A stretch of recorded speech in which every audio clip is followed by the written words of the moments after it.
Eoghan Corry, good morning. Good morning, Damien.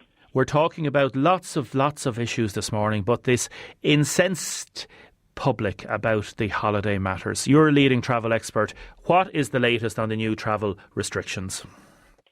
All the noise coming from the government is that any travel is bad news. They're going to do everything to curtail it. They're not using international legislation because, as you well know, Damien, you cannot with EU right to travel. But what they're doing is their local legislation. You're beyond your 5 kilometres. Is it an essential journey? If it's a holiday, it's not an essential journey. And that's what they're doing is, it's very, very difficult to legislate your way through all the restrictions here. And there's been rafts of them. The politicians have been playing catch-up since the beginning of this crisis. But now the focus has turned to travel. A huge amount of outrage. I would say, from my perspective, misdirected outrage. But certainly the politicians are responding to it, and they are pushing back the notion of international travel a little bit further. Every statement from Leo Varadkar, Darragh O'Brien, Catherine Martin has just been speaking to the Irish Tourism Industry Confederation conference this morning. And all of it is, pushing it back later and later and later, to the extent that one wonders if there is going to be anything left in international travel in 2021.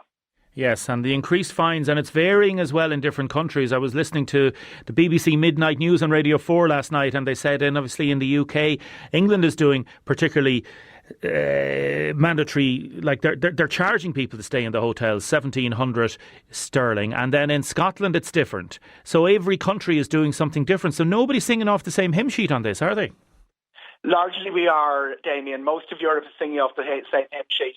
There is the media sovereignty issue that haunts us a little bit because we're English speaking and we get such a feed from England that Boris Johnson's latest policy will get an inordinate amount of coverage here. But there's no doubt across Europe that each country is in a state of extreme concern, some of them in a state of panic over rising numbers.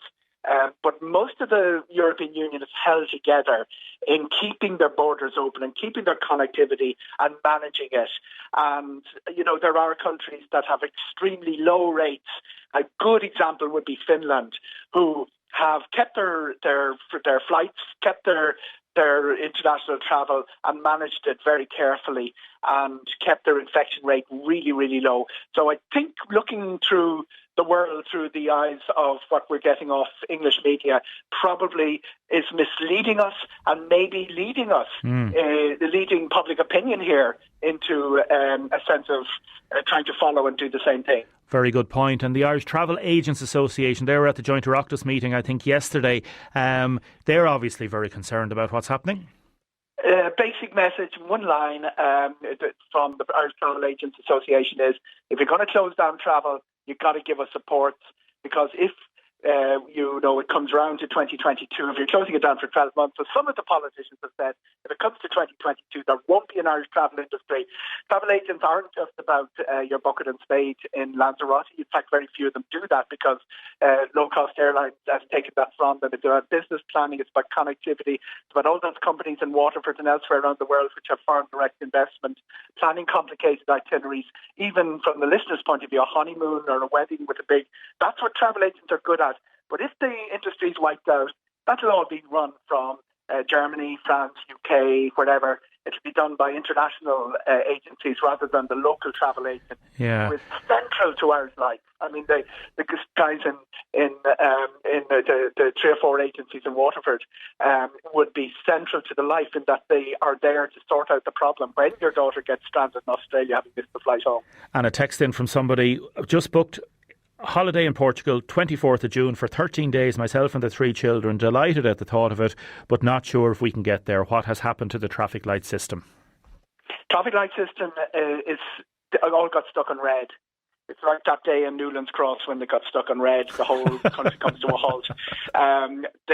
All the countries it was a good plan at the time. There were two things went wrong with it, Damien.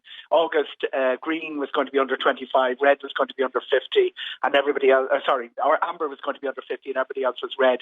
Everybody went over the 50 fairly quickly in October. But another really important thing was when the states got together, Simon Coveney was at the meeting, the member states, they decided that you could change the traffic light system not 2 weeks in advance as the Commission wanted, and they were going to do it at 24 hours notice. That means you can't plan a holiday, means you can't plan an airline schedule, and as you know, the EU Commission normally runs things, but the member states put the kibosh on it in this case. Eoghan, good to talk to you. Mind yourself. Keep in touch, okay? All the best, Damien. Always a pleasure.